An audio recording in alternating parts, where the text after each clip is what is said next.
What is up, guys? Welcome to Behind the Kit episode 8. Today's guest is none other than Mr. Dre Hemby. He is the drummer for Teddy Swims, plays and tours all over the world, and he has some incredible insights. I will tell you guys right now, this video has more quotable moments than any video before it at this point. I'm telling you, this guy is wise beyond his years. You don't want to miss this one.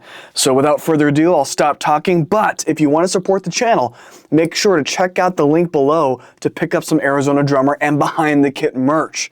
We have shirts, hats, hoodies, shorts, mugs, all kinds of goodies that you can pick up. And if you already have all the merch, make sure to check out our Patreon. $5 a month that gets you the snare drum level, gets you things like early releases, behind the scenes, additional content, and all kinds of goodies. And then stepping up one more level to the $10, the drum set level, which includes things like name shoutouts, Q&As, live chats, and all kinds of goodies. Please consider hitting the link down below in my description to check out and become a member of our Patreon. Now, with that being said, I'll be quiet now so we can jump into the interview. But guys, welcome to Behind the Kit episode 8 with Mr. Dre Hemby. Well, welcome everybody. This is Kyle Smith, Arizona drummer here, and I am excited. I am here with Dre Hemby from Teddy Swims, and welcome to the channel. Hey Kyle, thanks for having me, my man. Yeah, of course. Is it okay if I call you Dre? Oh, absolutely. That's my preference. Pretty good. Okay, that's what I saw, so I'm just gonna make sure I went into it. But yeah, it's great to have you. Thank you so much. You know, I found you because we're both SJC artists, and I saw your big, beautiful kit. I saw the new one too, which we'll talk about, but I saw your big, beautiful kit up on stage with Teddy Swims, and I was like, I've got to talk to him and just learn more about what got you into the drums and your background, all that stuff. Yeah, for sure, man. Yeah, so when I hit you up and you're like, let's do it, I'm like, yes, let's do it. But with that, like, let's start at the top. Like, you know, one of the first questions I ask every drummer is, how did you get started? Like, what was the first thing that got you into drums? And you were like, okay, I want to do this, and then now I really want to do this as a career. Like, what were those kind of two moments for you? Man, so crazy enough, I'm not one of the drummers that found a passion for playing like later in life, like, you know, teenage years and stuff like that. Like, I've always actually really been a drummer. I come from a musical family, so it was kind of innate for me to come out being able to sing or play the drums or, you know, play some type of instrument, because my whole family is musical. So as long as I remember, Kyle, I've always been, you know, playing drums and just gravitated towards drums, whether that was at church or my father was a drummer, so whether, you know, he would take me around on some of his gigs. I was always around music, always around drums, and I just naturally gravitated to that. That's awesome. I didn't know your dad was a drummer. Did he also go out and do it professionally, or kind of what was his deal? He had the chance to do it professionally. He had some traction going, but ultimately he chose the family life. When him and my mom was together, they had, you know, my sister, who's you know, of course, a little older than me, and he just decided to, you know, be that dad that was there. And so you know, he doesn't regret that at all. But yeah, he had a little bit of traction and a little bit of movement. That's awesome. I can identify. You know, I tell this story now in every interview, so anybody who's watching or listening, I'm sorry they have to hear this again, but I'll give you the short version. I did the same thing. So I was doing the pro stuff, touring, all that fun stuff, and then in 2012 I got the call, hey, we're having a baby. Like, yeah. Time to grow up. And so I put the dream aside, you know, built a life, took care of my daughter. She's going to be 13 this year, which is just nuts. That's crazy, man. Yeah, and then when the world kind of stopped with COVID, I was like, all right, I'm doing this again. And so now I kind of get to look at it with a different lens of like, I know what it's like to lose it, and I'm never going to take it for granted again. And now, especially with social media and technology, like, you can do both. You can have a career in drums and, you know, take care of your family, and it's really a good time to be a drummer. That's for sure, yeah, because absolutely. We have more options. But anyway, we'll get off me. Get off me for a minute. I think I'm curious. So we're gonna get into Teddy Swims in a second, because I mean, gosh, Teddy Swims alone. I mean, he on himself, he's blown up. You know, I remember like I said, we'll talk about him. But I remember the first time I saw him, he was in like a Jared Dines video, I think, doing a cover of a Jonas Brothers song or something like that. Yeah, that sounds about right. Yeah, it was him and Luke Holland, and I'm like, this dude can sing, holy crap. And so, but I'm curious, so maybe even before Teddy Swims, what was the moment where you were like, okay, this is going to be like, not necessarily I want this to be my job, but you're like, oh, this is becoming my job. Like, this is real. This is happening. Like, kind of, what was that moment for you? That moment for me, really kind of goes back to like my last year of high school.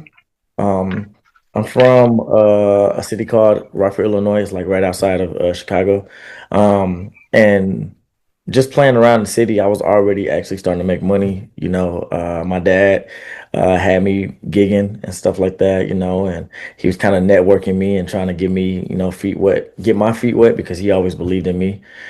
So that was like the moment that was like the moment, the age where I was like, oh, like this could actually, bring in like some money. But Yeah. the moment that actually it changed for me and it could become a career was um in 2015.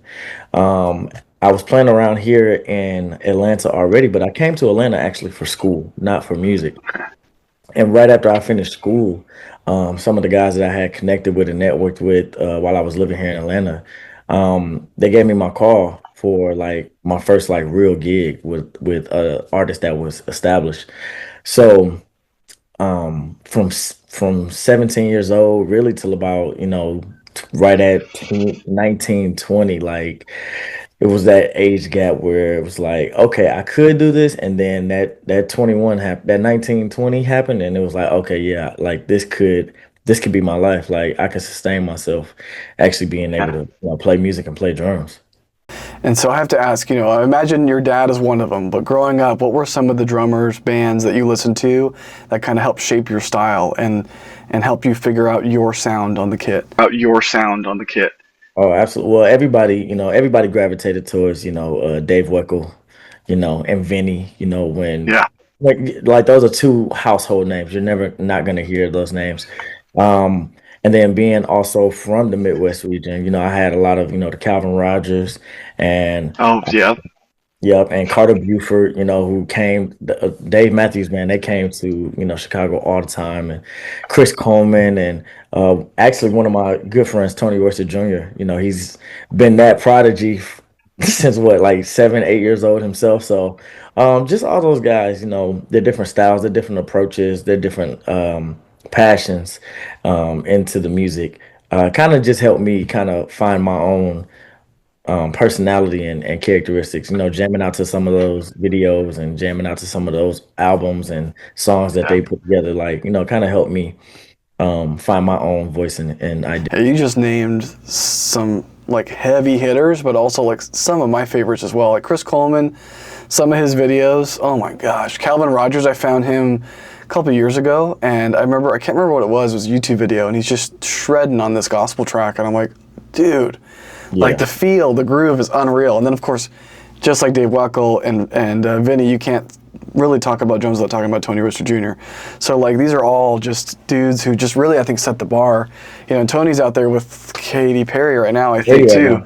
right? Just holding it down, and it's it's just cool to see these guys continuing to get better and continue to share their knowledge and continue to like be part of our group of crazy drummers that we are. Community, yeah, sure. Yeah, thank you. I couldn't think of the word. That's a much better word than crazy drummers. No, it's all good. Yeah, community of But drummers. exactly, and so I think I completely identify with those guys, and it's funny. So me growing up, it was more on like the death metal, crazy math, metal that you listen to of like, Animals as leaders and Periphery. I guess that was a little bit later on. I mean, I was listening to some crazy stuff, but as a younger man, it was blast beats and double bass and play as fast as you can, and then you kind of put the sticks away, or at least the career away for 10 years, and come back to it, and you're like, actually, Katy Perry kind of friggin' rocks, and then you start to listen to these other. She has good Yeah. grooves and good feels. And so, I always joke that like when I started the YouTube channel, the reason I do, Lady Gaga and Slipknot and all these other things is because I love everything. I just want to play drums. I don't care what it is. So I will say though, unique sound, unique band, Teddy Swims, I think that is something that, one, his voice is incredible, but two, it's a music style that's just really not as common out there right now. It's very unique. It's very soulful. Yeah. It's very, I know it's powerful. It's the word that comes to mind when I think about it. So I'm curious, like, how did you first get connected with Teddy and the band, and how did that kind of come about? But it just came about through relationships. The guys are long-standing friends, as it is. Yeah. A couple of the guys have been friends with Ted since like elementary school and middle school. So when I say Wow. these are like real relationships, these are real relationships.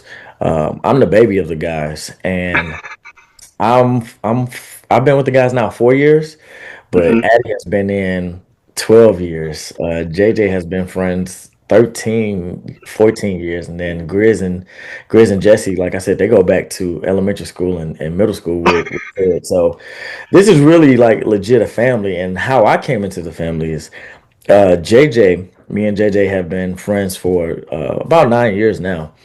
Wow. And we was, always trying to get on work together and things of that nature. And, we came up in Atlanta together, musically. And he was already the MD for Ted. A situation, arose where, they needed me to come in at the last minute to fill in for the drummer before me. And, from there, some transitions happened and, they just wanted to keep me in the seat. And I've been with them since. So coming in to fill in, and and it ended up being my gig in the right ways, but it ended up Yeah. being my gig for sure. So that's how they got started.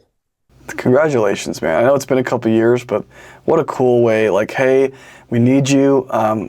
Really sounds like a hired gun situation at first. Like, hey, we need a good drummer. We need someone who can come in, crush the set. You're like, I got it.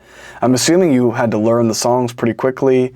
What, a couple days maybe, or do you have a little bit more time? Literally. So I remember all the details. This is Yeah. this is like a common question. May 1st, 2022 is when JJ called me. It was a Sunday.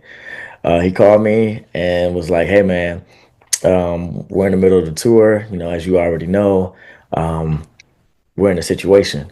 And a little backstory is the very first call that I got for Teddy Swims actually wasn't to play drums. It was actually to Oh. do playback because I know how to do playback as fluently as I know how to play drums. Hmm. So they had tried to get me in earlier that year as a playback engineer. And of course, this is when Ted was, way smaller. So it just didn't work out, logistically wise.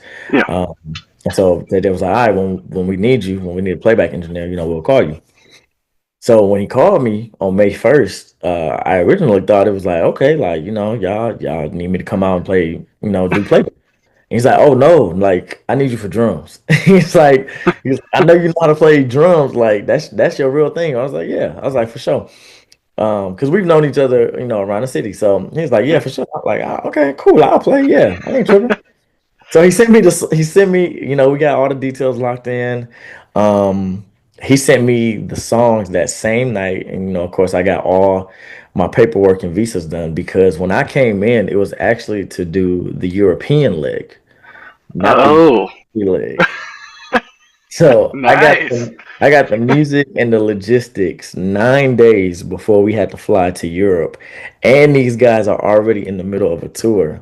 So it wasn't like we had time to rehearse or nothing like that. So I literally had to learn everything that I could. Um, and my first time touching the music with the guys was in Copenhagen, Denmark. The first night of the European tour. Dude, did you have a passport? Yeah, I had a passport. I was Oh, good to go. could you imagine though if you didn't have a passport? Like you'd be Oh like, man, whoa.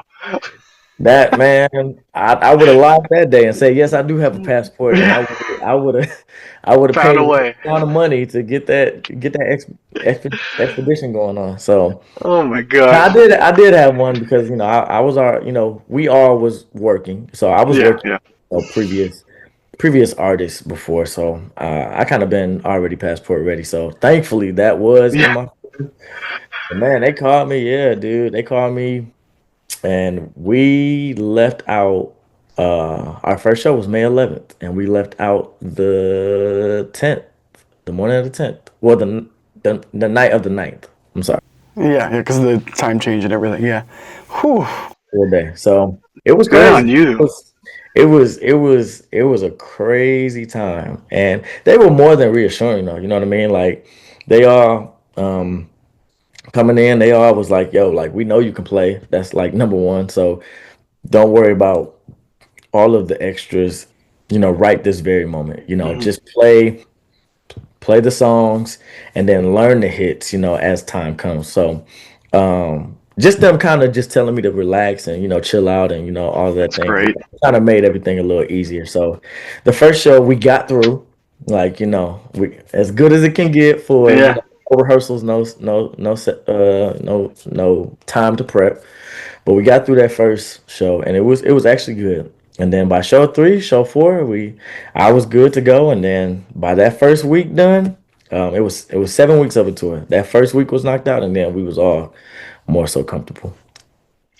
Dude, excuse my language, but hell yeah. Like that's what it's about right there. Like you were like, whatever you need, I'm your guy. And it's what's funny, we talk a lot about preparation on this channel. And like prepping is not just learning the music and all the other stuff, like having a passport, like being able to go. Like that's huge when it comes to being a professional, like something we haven't talked about yet, but like the fact that I have my passport, I can learn these songs, I can jump in, I don't need a rehearsal.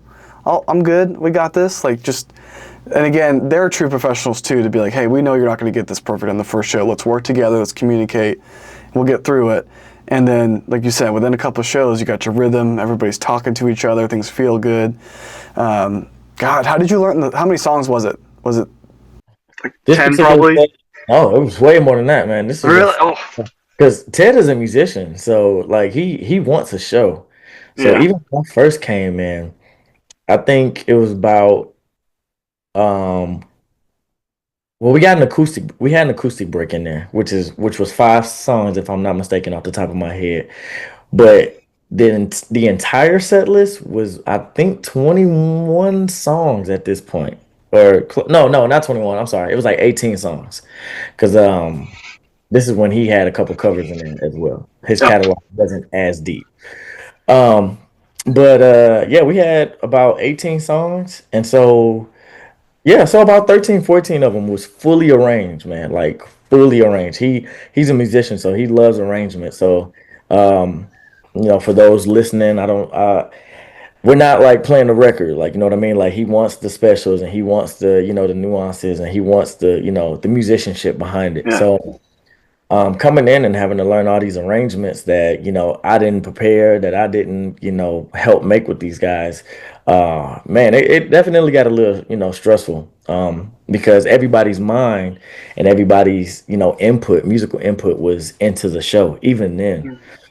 So coming into a workflow where you coming into 5 other guys creation, and you gotta learn and adapt to that. It was definitely very, very stressful, but they were way more than reassuring. And a lot of times, I credit it, really like just the different drummers that I always took the time to listen to, Yeah. um, because Ted's show is not a regular R&B show or a regular pop show or a country show. Like he doesn't limit himself to just one genre. Hmm. And so um the shows even back then, he had some of every genre going. And um if I wasn't already well versed in musicianship and that ear listening to different drummers and different music styles, then it probably could have limited me during this gig. um so I just always made it a point to kind of be well versed with the drummers that I was listening to, and even not listening to. I think a good practice is um, trying to stay in tune with the trends.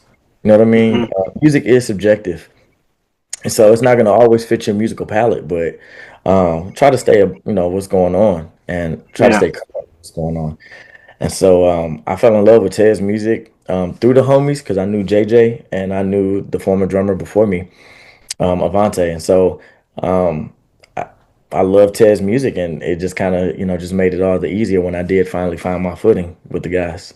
So, Yeah, and That's awesome. And I'll tell you, like, the arrangements were something that I had on my list of questions here, because I think that is something that Teddy's live shows have come to be known for. And like, to your point, like, I'm not just learning, 15 songs.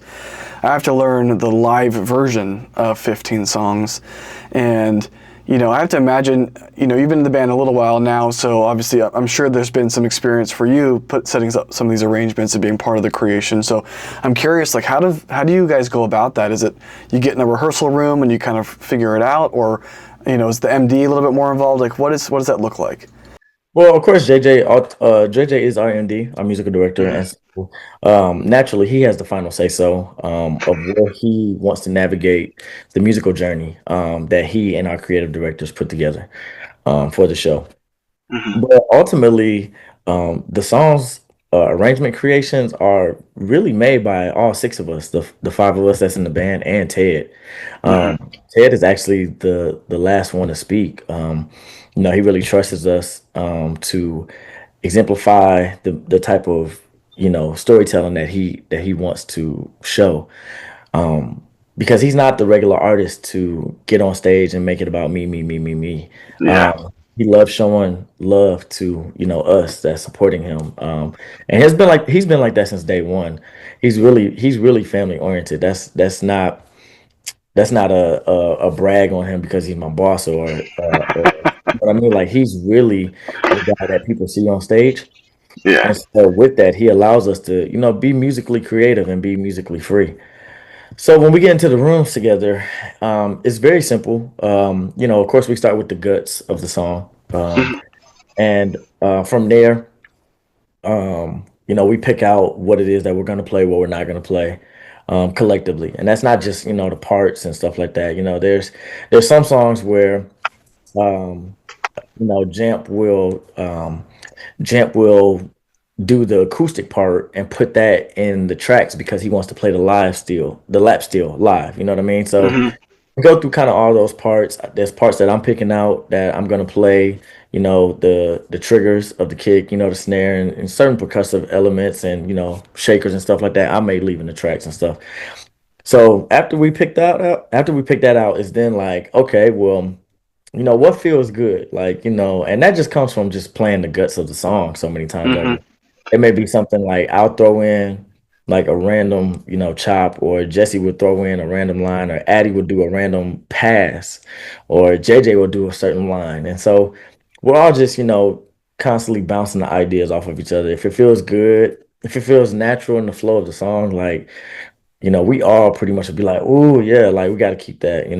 There's not too much that we're ever vetoed on because Yeah. Ted trusts us. But it's all a cohesive effort because with how much of the music that we're actually playing and expressing ourselves, it feels even better knowing that this is something that we all put together, as opposed to, like, another programmer, an outsider coming Mhm. in and programming the show, and then we just having to learn what somebody else made. You know what I mean? There's Mhm. no, we can play it, of course, we're musicians, but it's not the same as, you breathing life into this, now your baby, and you playing it, and we get to expound on it every single night on stage. And we may change up, some of the arrangements live. That's so we just have a lot of free creative, control in that regards. And so we just get in the jam room, and we'll just kind of, set it up and see what just magically, flows out. We don't think about it too hard. It's just whatever feels right. That's the right way to do it, right? It's just what feels right. It's funny you said that, because a lot of what I'll think about is when I'm composing a fill, or maybe I'm doing my own version of a song. What my first thought is this in line with the spirit of the song? So that's what I want to serve the spirit. I could put a double bass chop in a Lady Gaga song, but if it fits, why not? And for me, it's does it fit the spirit of the song? And what's great about for what you guys are talking about is, like, this is our song first and foremost. Like, this is a Teddy Swims band song. We wrote this song. It's our song.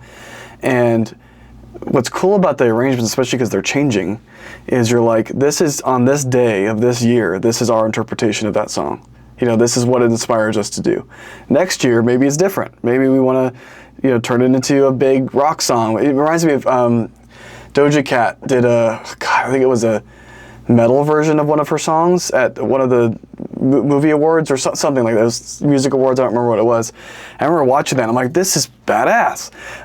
But to your point, because, well, first, what an awesome opportunity to be able to just be musicians and do what feels right and enhance the song without any real, I don't want to say barriers. I'm sure that there's at least a little bit of hey, let's not go crazy. But to your point, keep to the guts of the song. But it's just such a cool thing that you can be, well, this is how our band is inspired by this song now, and for an audience perspective. And one of the things I like to say is that our job is to create the bridge of connection between the artist and the audience.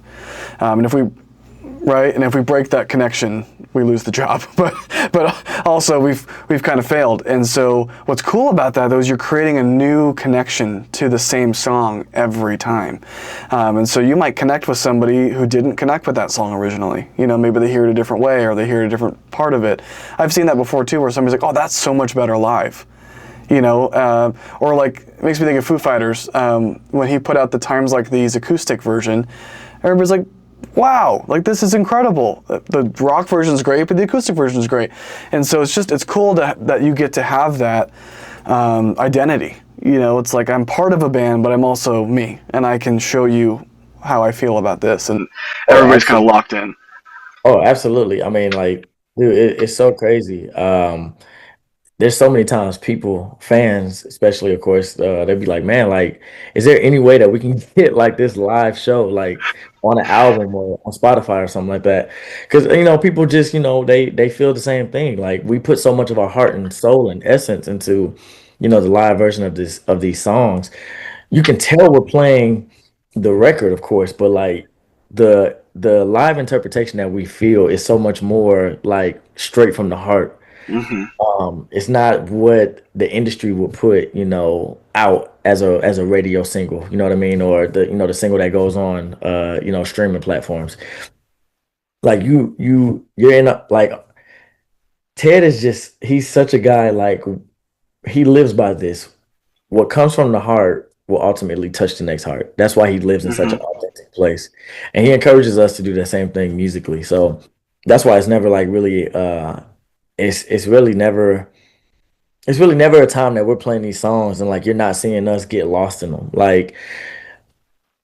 911 and Bed on Fire, I think they're our oldest songs in the set. 911 came out 2021 and Bed on Fire came out 2020. No, I think they both came out 2021. But 4 years ago, and we played them on every tour, and every tour we've had a different interpretation of the song. It is like what you said, as we evolve with the songs, as we evolve with the time, as we evolve as musicians, and consistently get better in our craft, or at least try to. And there's always a new way that we feel like we can serve the song and still keep in the true spirit and the essence of what it was that the production was made originally. So we just have a lot of fun playing with all the ideas that we can bounce off of each other. Sometimes it's in the spur of the moment. Sometimes it's inspired by a feel or something that's going on with, one of the other musicians. So it kind of comes back to that, that synergy and that, that energy.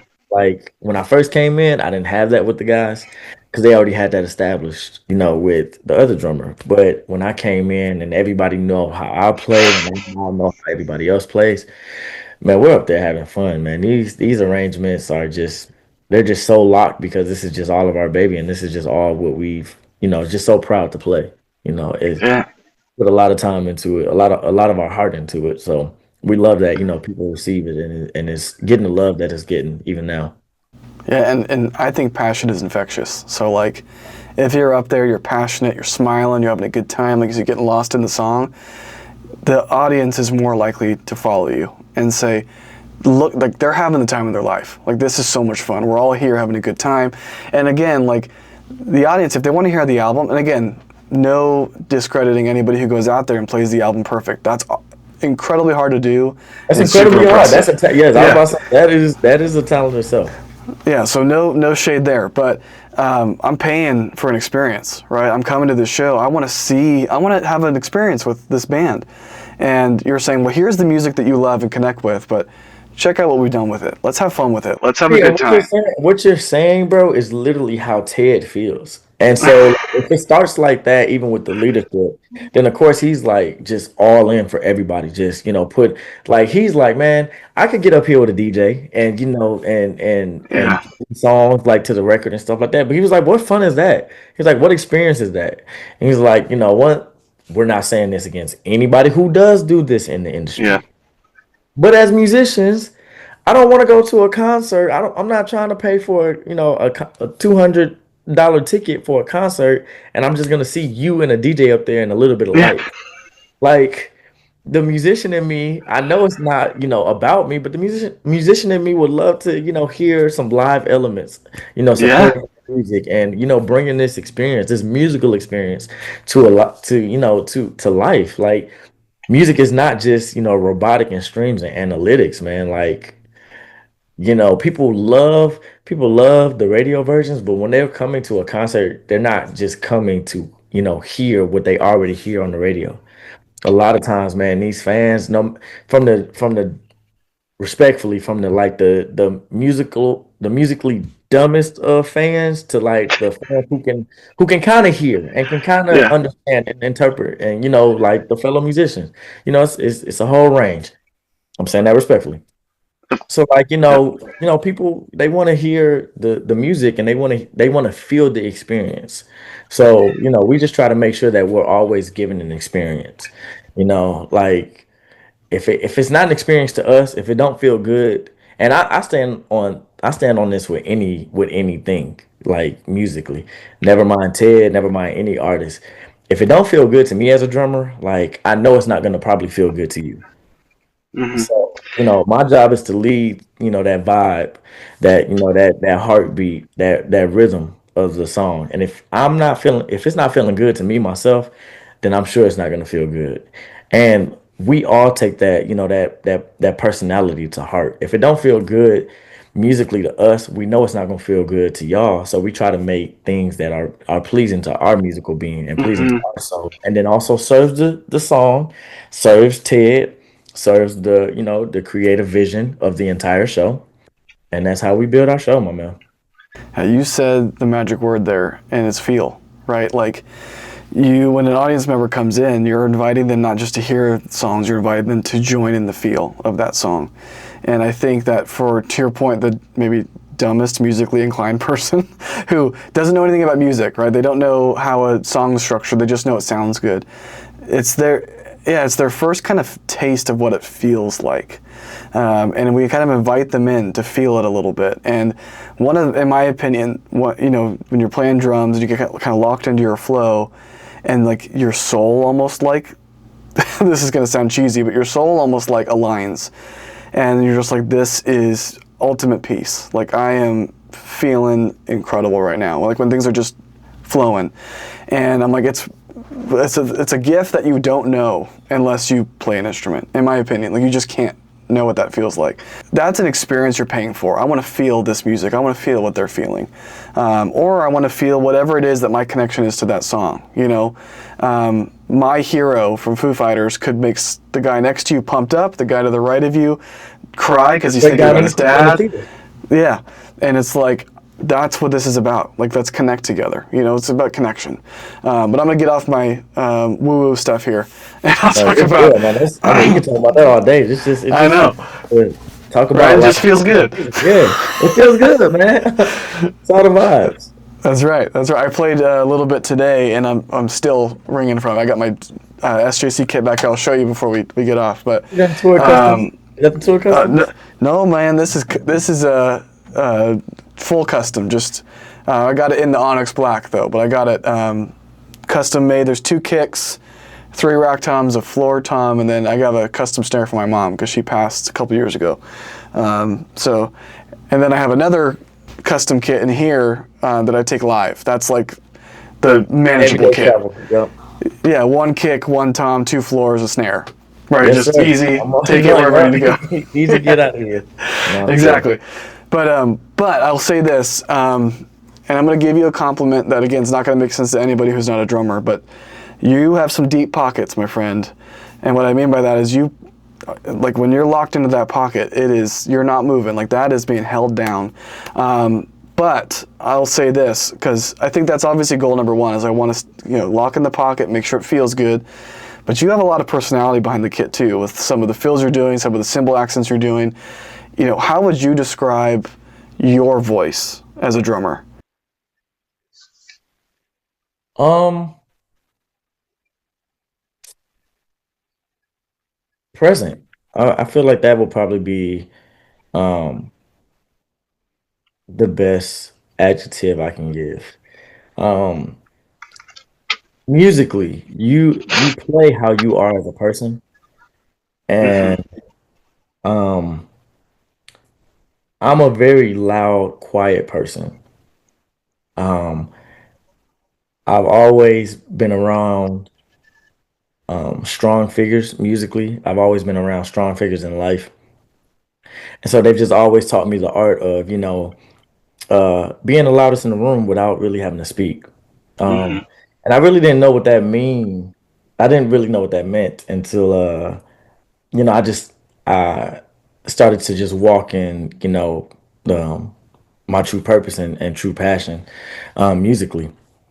Because I'm not really one to speak much, but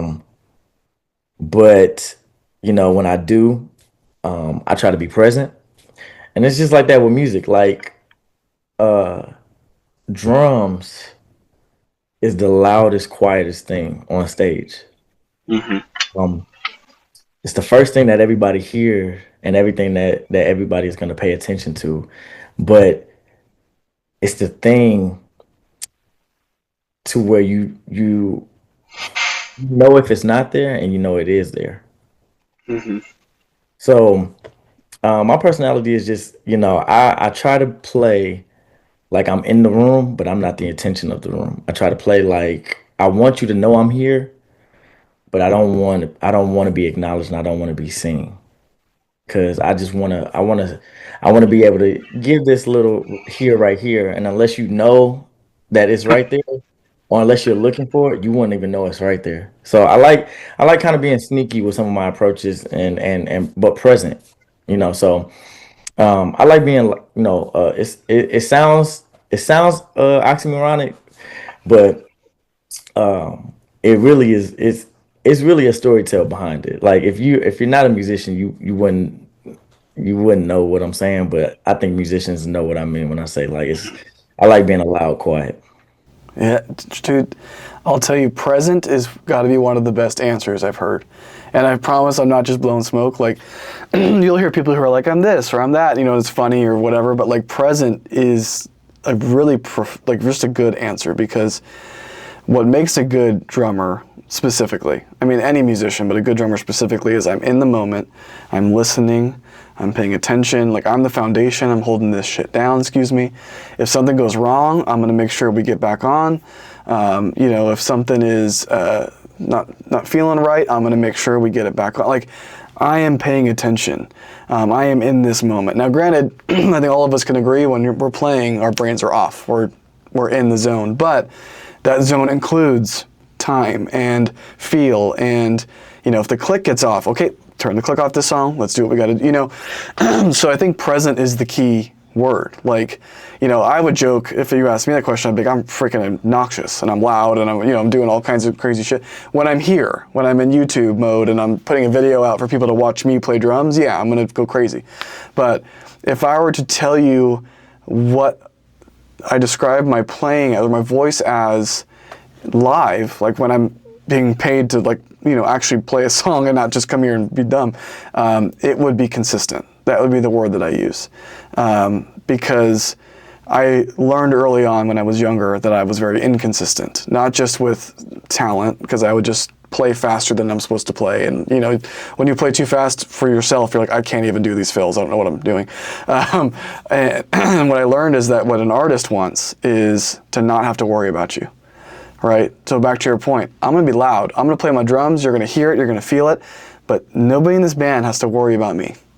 Nobody in this audience has to worry about me. Listen, Yeah.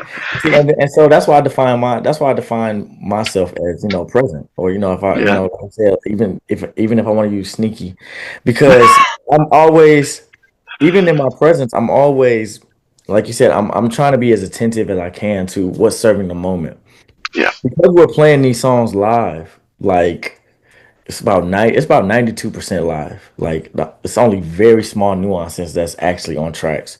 But because we're playing this all live, it's very easy for one night, somebody ain't feeling it, or somebody is feeling it too much, and I got to reel them in, or we got to push.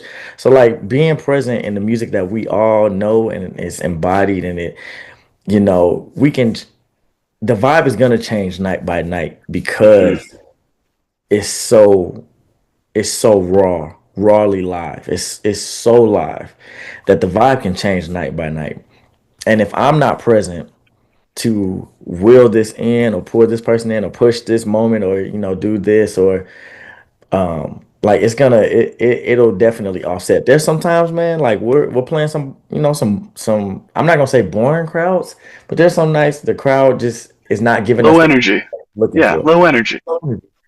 And there's times, man, where I'll be like, man, you know what? I'm gonna just do something crazy, just right here, just to open up the guys a little bit, Yeah.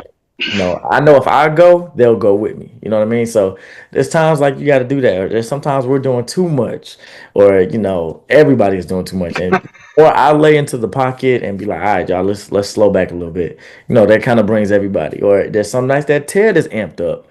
And he needs a little bit more drums, and we know what that means for him and things of that nature. Like, it's a night by night thing with six full musicians, Hmm. and Ted's not the artist to want the same thing. And I ain't talking about musically, I'm talking about the same vibe. Yeah. Like, our vibe is so strong throughout the day. He wants us to be clear minded, clear hearted, clear. And so that when that happens, and then when we go into these rooms and we're trying to open up ourselves to whatever the city is, the city vibes and stuff like that. Once we start that transfer of energy, it's really my job to, be the gas that lights the flame, Hmm. as a drummer, as every drummer is. Yeah. So I really have to be present in the moment, and really locked in, not just to the music, but locked into my guys, and locked into, Ted, and locked into, the vibe of the night and everything else like that, the vibe of the crowd.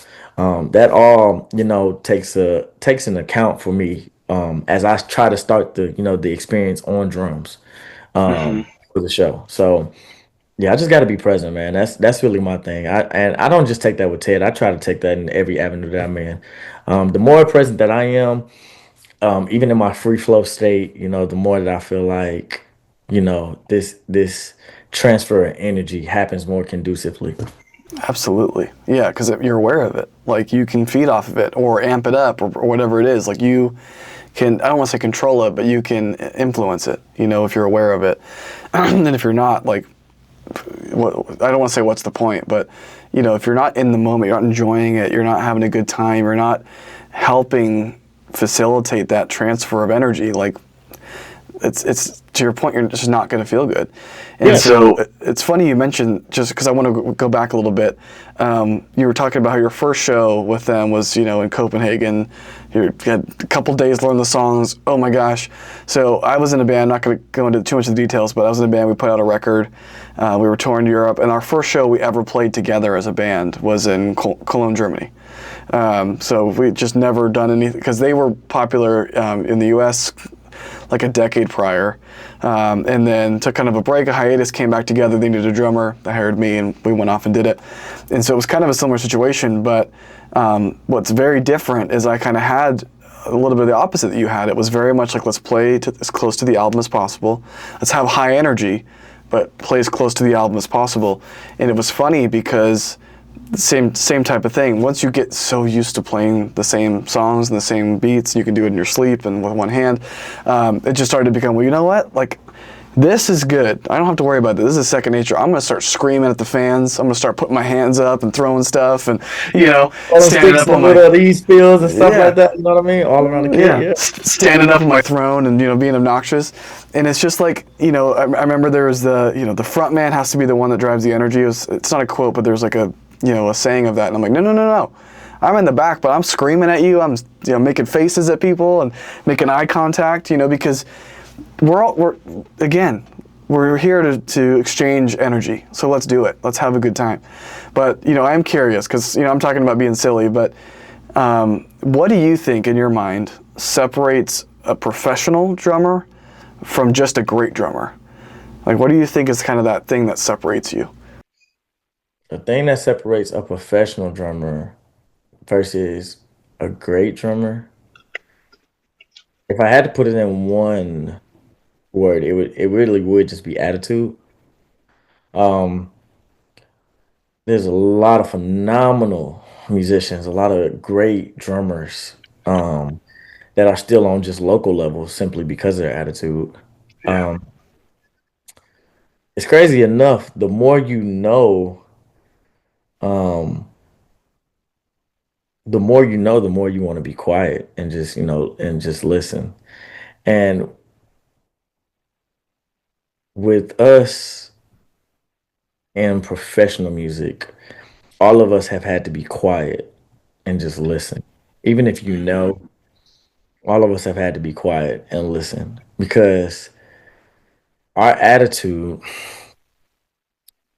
determines how far that we go. Attitude is a choice.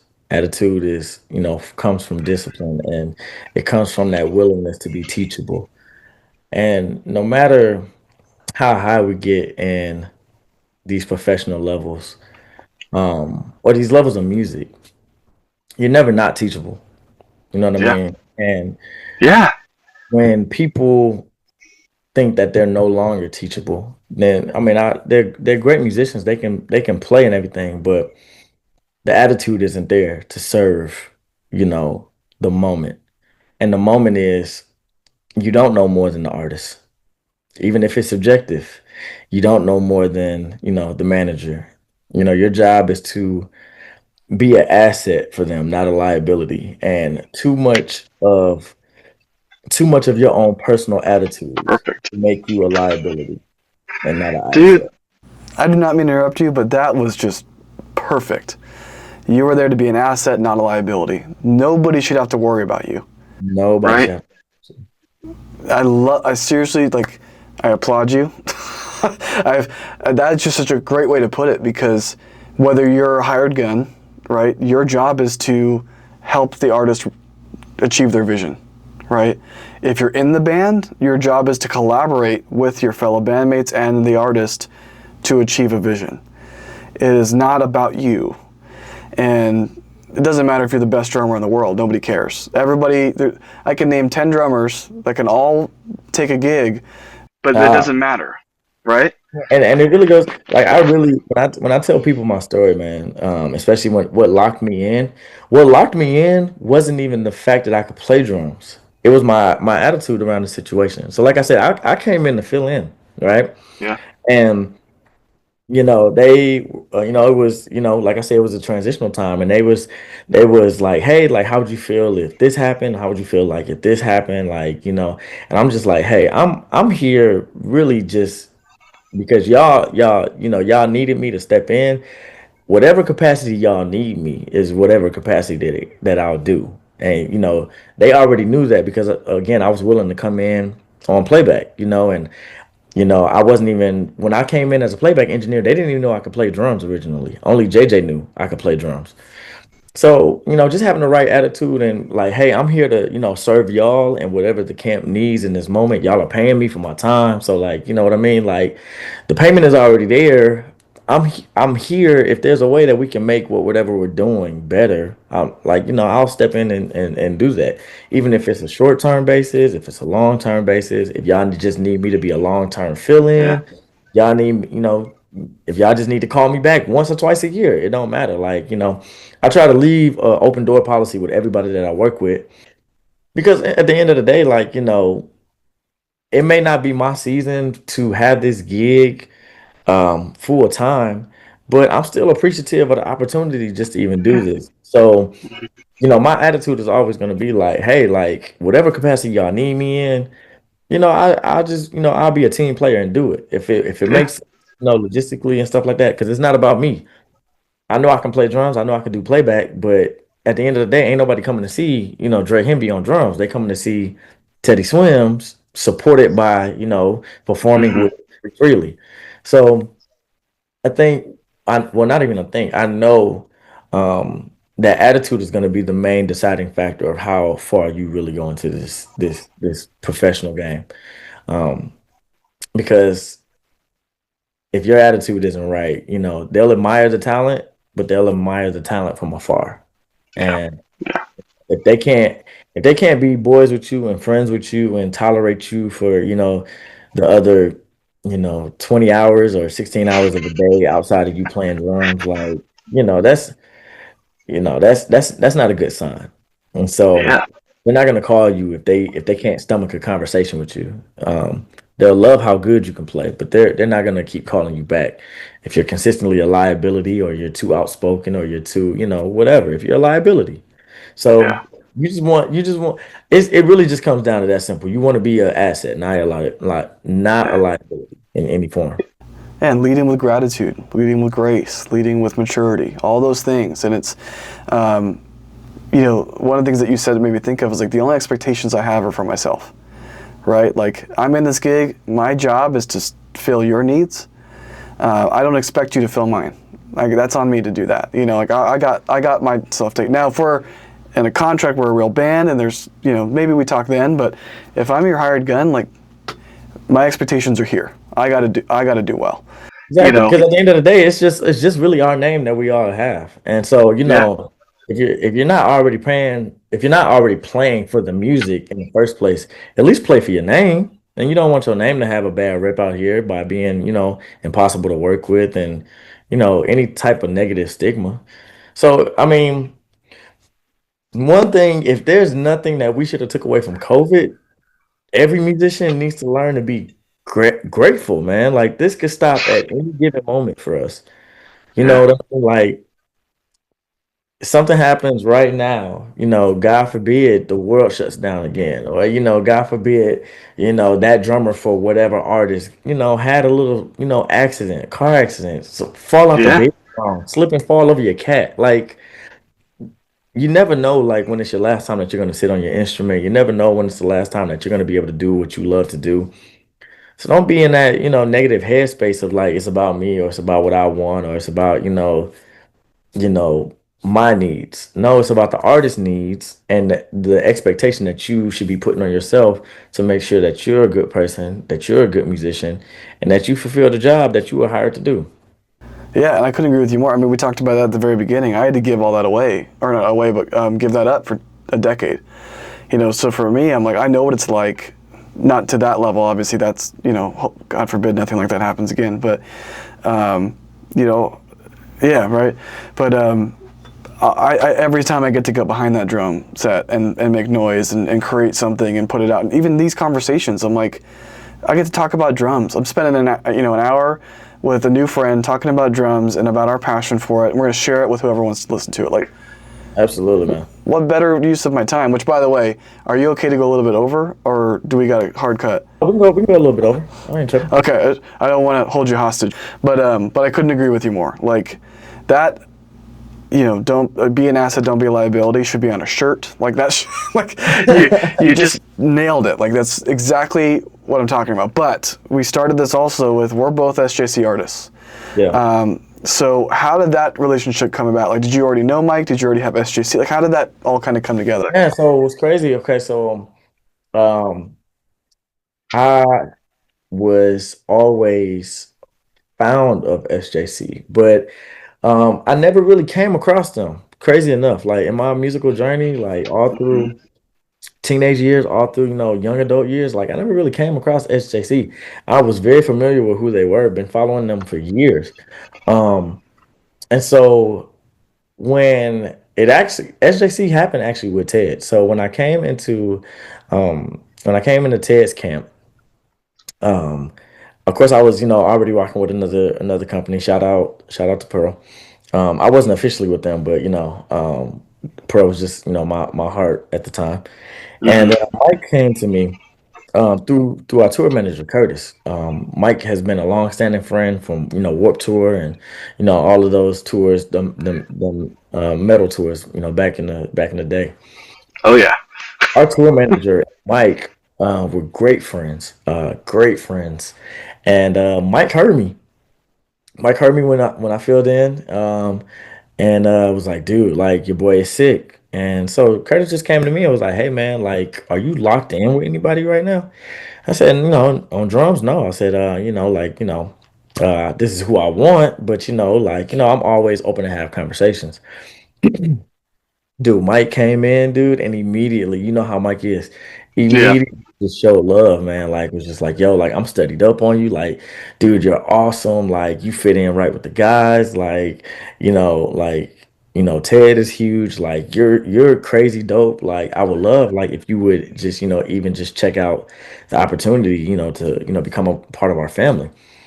And so, we was talking about it, and then, he was like, "Man, not even to sell you." He was like, "I just want you to, do what you feel is best for you as a drummer." He's like, "I want to, send you a kit for y'all next tour rehearsals." And he was like, "And you just let me know, how you feel about it. No pressure, no rush, no nothing." He was like, "I just want, you to sit down on it and just, tell me how you feel." And so we arranged for the kit to be delivered to our warehouse, and Tristan Tristan, my tech, he set the drums up for Hmm. me right the way I like it. And man, I came in the rehearsal and I texted Mike after the first day and I said, "Dude, y'all didn't have to go this hard on these drums." I had Tristan take a couple of videos at the end of that the first day of rehearsal with the drums. And I'm like, "Man, these drums sound amazing." And they weren't even like all the way down. You know what I mean? Like Yeah. they was, Tristan just did what he did for rehearsals. He didn't put the real time into them like he normally does. And they were just phenomenal. Like felt great, sounded great, easy placement. Like the natural sustain. He gave me the tour the tour series when Yep. the rehearsals. And I was just like, dude, these drums are amazing. And so I was like, you know what? I'll rock with you guys. Y'all, let's see how it goes. And so we made the kit. And when I got my first custom kit, I was like, yeah, like I'm confirmed. Like I want to be a part of this family. Like, and Yeah. then Mike is just always a good dude, always checking up. Like, not even about music, man. Like me and him, we'll text each other, we'll call each other, man. Just hey, the family's good, man. How's your son? How's the wife? I mean, just real family. They never treated me like it was a business Hmm. move. Like it was genuinely just a friendship, a no pressure friendship, and from there it's just like, man, you know what, like this is the type of familyhood that I want, to sustain, supporting my career, because it didn't they never made me every time I reach out to them, they never make me seem like I'm mature. They never make me seem like I'm just another person on the roster. And they treat everybody like that. You know what I mean? Yeah. Not just me, they treat everybody like that. So I've seen it in real time with other drummers, and all the sacrifices that Mike and Josh and the team does and everything else like that. So shout out to SJC. Like they were the first drum anything to believe in me and give me a shot in sponsorship and partnership. So shout out to SJC, man, and Mike. Those are some incredibly good dudes, and I love those guys. I have to echo that.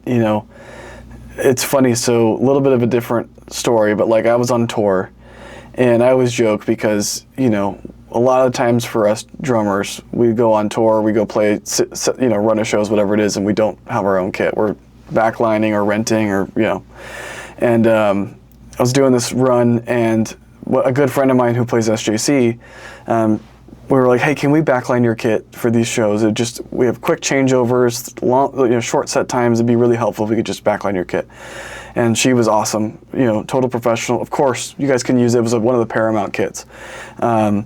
And I had never played SJC. I knew them. I went to NAMM in 2020. I met Mike. I met some of the guys, and like I saw the kits. And at that time, I was playing DW, and I'm like, by the way, I love SJC. We're both SJC artists, but I have to share a little bit of love for Pearl as well. I was a Pearl guy before, Uh-huh. Yep. but yeah, so but again, so I get on the kit, and I'm like, holy crap! Like it feels good. Like a lot of like natural. Responsive, like Yeah, naturally responsive, like yeah, the kick specifically. I'm like flying on double bass. I'm like, this feels awesome. And so, long story short, the kit's set up, our band's banners behind it, and I just snap a picture and go on Instagram, and I'm like, hey SJC, I'm like, my band looks good with SJC kind of thing. Hit me up. And Mike reached out to me directly. And he's like, dude, you're a sick drummer. Let's talk. And so I called, and we got it figured out. And they started building me kits like the next day. And Grant, I got a huge. You have a big kit too, but I got a huge kit, so it took a little bit. But and yeah, I mean like just great drums. I did my first ever interview on this channel was with Mike, and it was just talking about loyal to craft and how SJC got started and all that stuff. And yeah, I mean, just talk about some of the best dudes out there in the industry. I mean, loyal to the craft alone, like separate from SJC, is like huge platform and a huge movement, dude. I'm fully behind it. Fully yeah. behind it. Every time I talk to Mike, I'm like, how can I get involved? How can I Man, I dude. want to do this. And this is a Shameless kind of plug on my shameless plug on loyal to the craft, y'all. If y'all don't know, man, it's our guy Mike Kapari. He has a foundation that he's working for inner city youth all across the USA yeah. and getting us musicians, professional musicians, to partner up and share some love and inspiration all across the nation, man. Yeah. Loyalty is so serious, man. It's so good. Yeah, they were just at Vans Warped Tour. They had some kits set up, some guitars, and they had kids there jamming together. I was like, this is what it's all about. Yeah, Like, come kids on. jamming with the rock stars for sure in real time. Yeah, Yeah, that's crazy. I'm like this is, and it's awesome. I'm trying to be mindful of your time, so I'm gonna get to two more questions because we could sit here and talk about SJC and all this stuff All probably night. for All all night. night. All right, so I'm gonna keep it to three more questions. What does drumming mean to you when no one's watching? Like it's just you, this kit, the sticks, you're practicing on your own.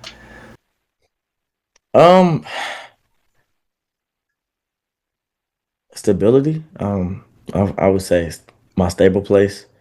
Um, the place I feel most connected to God, source, universe, whatever you believe in, God for me.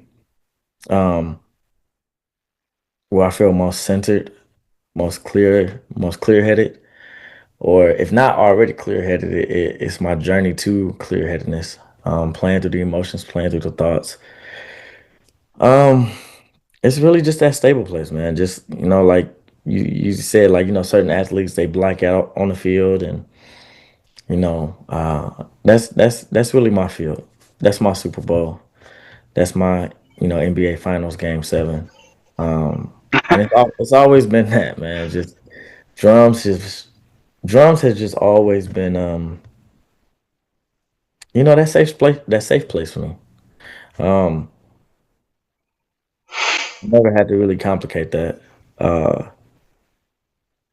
yeah, when I was young, when I would get in trouble. I didn't get whoopings like that. I got the drums taken away from me, like, or I Yeah. couldn't get it out. You know what I mean? Like, it's just always been that constant. Life is always full of ups and downs. Even the more so when you're on the journey to success. Of consistently figuring out what in life is for you, what in life is not for you. Who, the what's, the whens, the where's, the whys. Um, but drums is just always the consistent. Um, and I've never had to guess that, Kyle. So there's just ability all the way through. It's not always fun to play because sometimes it's for work and not for my own personal enjoyment. But there's never a time I sit on the kit though and just not fall in love again with the feeling of just playing the drums and you know uh, pushing this energy, this acoustic Hmm. energy, banging on these pig skins and this plastic and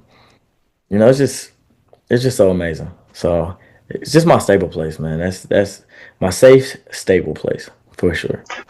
It's funny. I was trying not to get teary eyes because, again, not being cheesy, but like how you're explaining it is, it's yeah, I'm feeling exactly what you're saying. Like, because I know, like anybody who has that connection with the industry or instrument knows exactly what you're talking about.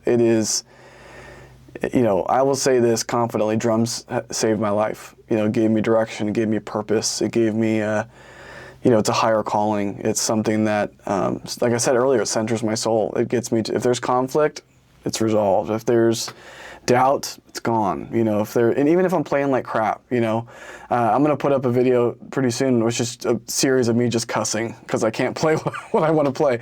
But then when you get it, when you finally lock it in, you're like, yes, that feels Now, so good. no, it's no different than the kid who goes and skateboards and tries a 900. Yeah, 30 times over before he finally gets it on the 31st try. Or it's yeah, just like that doctor that goes and that surgeon that goes in and finally, after 13 years of school, performs his first, open heart surgery successfully. hmm Like all the moments that lead up to it, it's just always safe. Like some people are safe in the operating room. Some people are safe, on the basketball court. Some people are safe, on skateboards and BMX but all of us musicians know, man, we've all poured our heart and soul, hmm the good and the bad, the pain and the joy, the happy tears and the sad tears into our instruments once upon a time. yeah. Um, it's been our therapy before we knew what mental health was. It's been our religion before we knew what God or, source or, Allah was. So, you know, it's the most tangible thing to stability. It's the most tangible thing for me to God. You know what I mean? Like that's my place. Just like you said, there's nothing that really tops drums for me. That's it's No. just it's the anchor to the soul for sure. For sure. Anchor to the dude, you're hitting it hard today.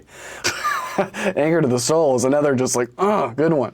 All right, I'm gonna ask you one more big question, and then three like fast ones, where it's the first thing that comes to your mind, just to kind of end on a fun note. But this last one's kind of a big one.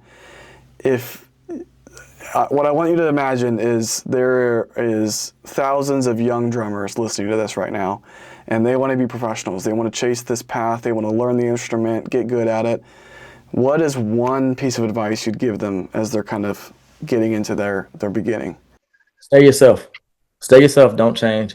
The industry is based off of relationships, but you don't need to conform who you are to have successful relationships.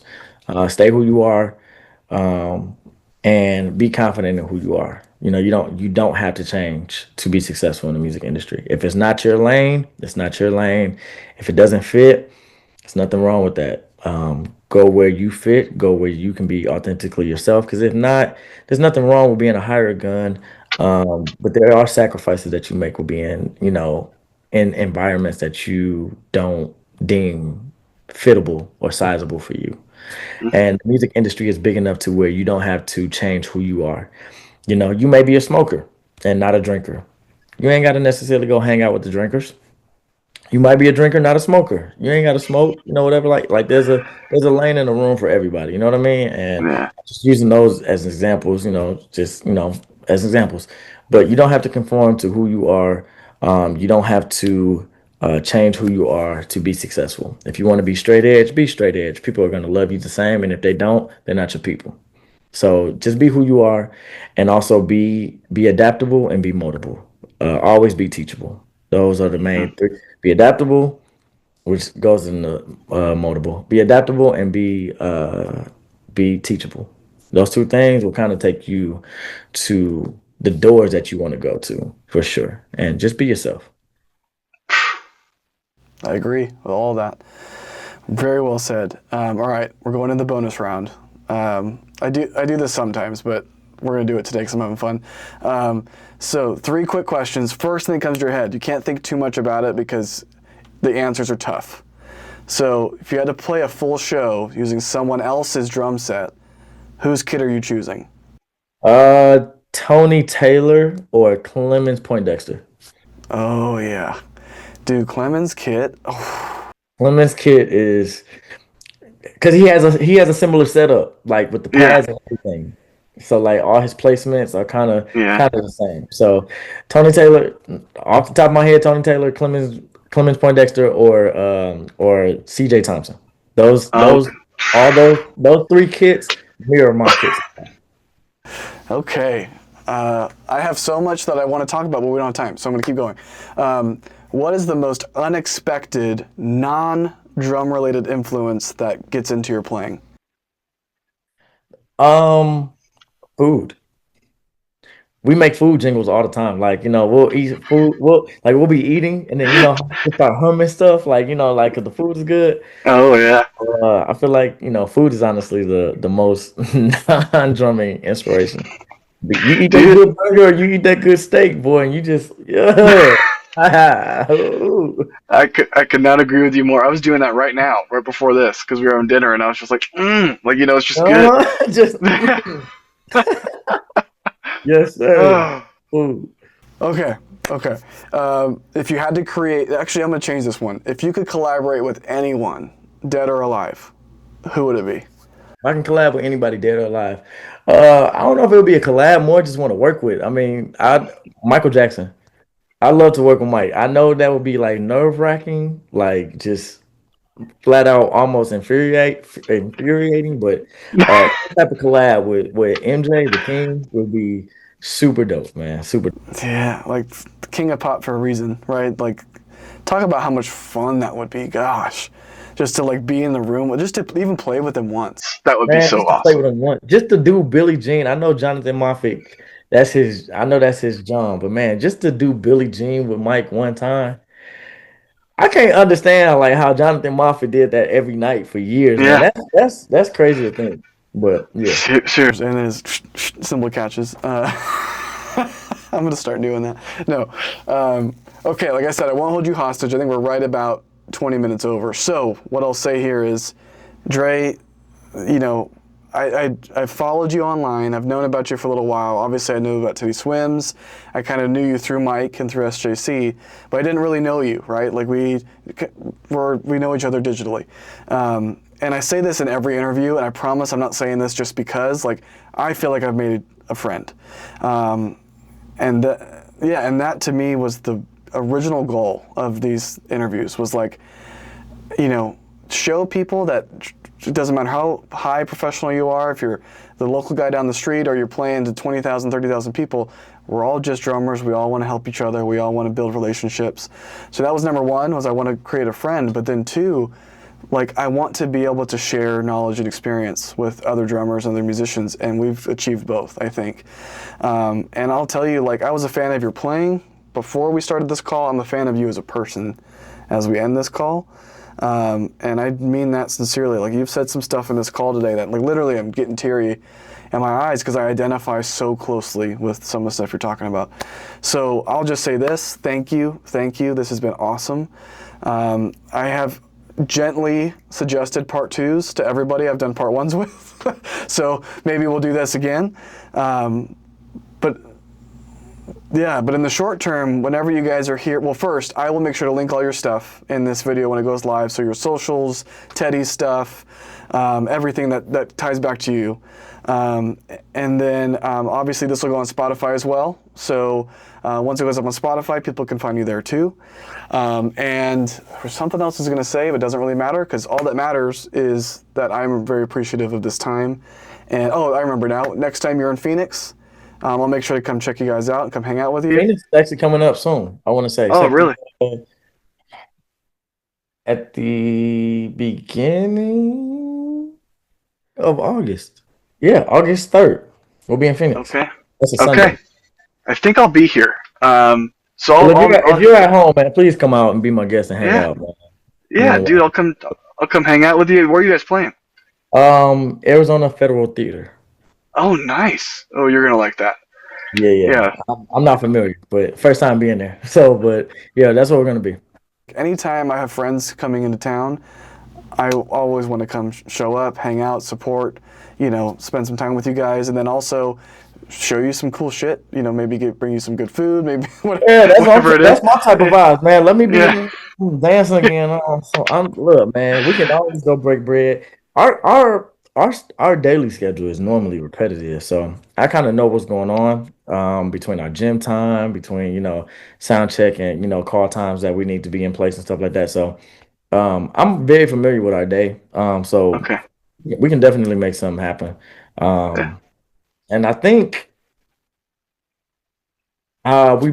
will probably. Well, I don't know because we're coming from Vegas, so this is Got gonna be questionable. Because between we do Vegas on Friday and then we do Phoenix on Sunday and we're off on Saturday. But that's Vegas, so I don't know. it. Yeah. They may keep us in Vegas. They may send us to Phoenix. I don't really know. Like, you know what I mean? Like it's Hmm. Vegas. I wouldn't blame you one way or the other. Yeah. As I know, I'll definitely keep you in the loop, my boy. But Yeah. yeah, yeah, I don't know. Now, if we are in Phoenix though, that day before the show, then we'll man, if y'all want to link up, go have some drinks or whatever like that, fellowship, for real, for real, we definitely can. But I know for sure the least I can do is coffee on Sunday morning or something like that. Yeah. Absolutely, dude. Yeah, I just think for me, I'm like, keep the relationship alive. So, if I can support in any way, I will. So, to kind of close it up, first, thank you for that. But to kind of close it up, I'll just say, hey, thank you again. This has been, I'm not going to say this, I'll go into secret. This has been one of my favorite interviews. But seriously, this has been so much fun. And No, I I, really genuinely appreciate the opportunity, man. I'm always appreciative. I know I play for, whatever artist and, but, just as a person, it's always cool when people want to hear your story and stuff like that. yeah, I never take it for granted, people want to hear whatever it is that I, want yeah, to tell them. So I really genuinely appreciate the opportunity just as much. So appreciate you a lot absolutely. for you opening up your platform for me. Yeah, and I'll just say this to kind of close it up. I'm going to be honest with you because I feel like you're my friend now. I started this interview right before coming in, just a couple things going on personally. So I was not in the best mood, but I'm like, hey, I'm excited. I get to talk about drums, all the things we talked about. And I'm leaving this conversation totally on the other side, just inspired, motivated, excited, like again, exactly what this is for. We just did it. So to me, I'm like, we captured some energy in this, and I'm like, and now we're gonna get to put it out there. So Hey I'll man, just what say what we say, man? What comes from the heart touches the heart, man. And I that's just right. I just want everybody to, be happy and fruitful and, because that's where I am in life. And I know, with all the ugliness in life, man, it really takes nothing to be kind to the next person. Yeah, Before we're musicians, before we're, all of that, we're humans, man. So the least I can do is treat the next person like they're human and, get that same respect back. So abs- I said, man, I appreciate you, just wanting to chop it up, wanting to talk. It's definitely a two-way street. It's not, you just feeling like you made a friend. Like I genuinely feel like I made another friend and another connect out there in Phoenix. And I really do appreciate this, man. So, you know, uh, I'm big on vibes and good energy, and you definitely got good vibes and energy, man. So, I'm really appreciative, like I said, of just, us chopping it up and, you allowing your platform to me. awesome, Dre. Thank you. And I'll let you know when this goes up. Probably sometime in August, September is what I'm thinking. But just because I'm editing a whole bunch of them. But again, thank you. I appreciate you. No, I appreciate you, man. I really do. So, yeah, I know you got to edit this and get this all cleaned up and everything else like that. Just let me know what's going on. And then I will see you top of August, my guy. That sounds good to me.